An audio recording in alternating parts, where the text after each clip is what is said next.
Genghis Khan और बाकी के जो मंगोल थे, उनका यह अंधविश्वास था या ये मान्यता थी कि शाही रक्त जमीन पर नहीं गिरना चाहिए।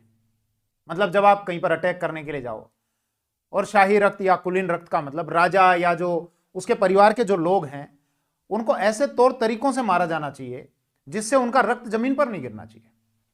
ऐसा क्यों मानते थे मंगोल? क्योंकि मंगोलों की यह मान्यता थी कि अगर उनका खून शरीर जमीन पर पड़ जाएगा तो उनकी आत्मा फिर से जन्म लेगी और मंगोलों से बदला लेगी, और अगर ऐसा नहीं हुआ तो फिर भयंकर प्राकृतिक आपदाएं आएंगी। तो इस सब से बचने के लिए एक काम करो, ऐसे तरीके अपना लो कि इनका खून जमीन पर ना गिरे।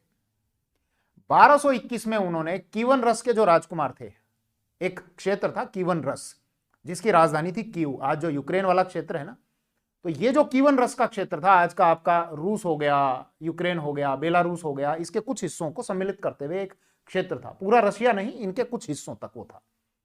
तो 1221 में कीवन रस के जो राजकुमार थे, अब राजकुमार तो शाही रक्त है, उनको लेटाया गया जमीन पर और उनके ऊपर लकड़ी के भारी भारी तख्ते रख दिए गए। उन तख्तों के ऊपर ये मंगोल सैनिक बैठे, इन्होंने दावत उड़ाई, भोजन किया और जीत का जश्न मनाया। और उन तख्तों के नीचे लेटे हुए उन कीवन रस के राजकुमारों का दम घुटने से उनके प्राण पखेरु उड़ गए। ऐसा ही तरीका बगदाद के खलीफा के खिलाफ अपनाया गया था।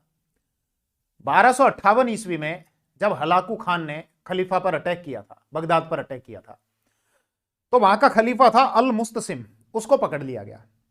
अब जब मंगोल सैनिक मारने वाले हो रहे थे तो उसने मना किया, अरे भाई रुको, शाही रक्त है, जमीन पर नहीं गिरना चाहिए।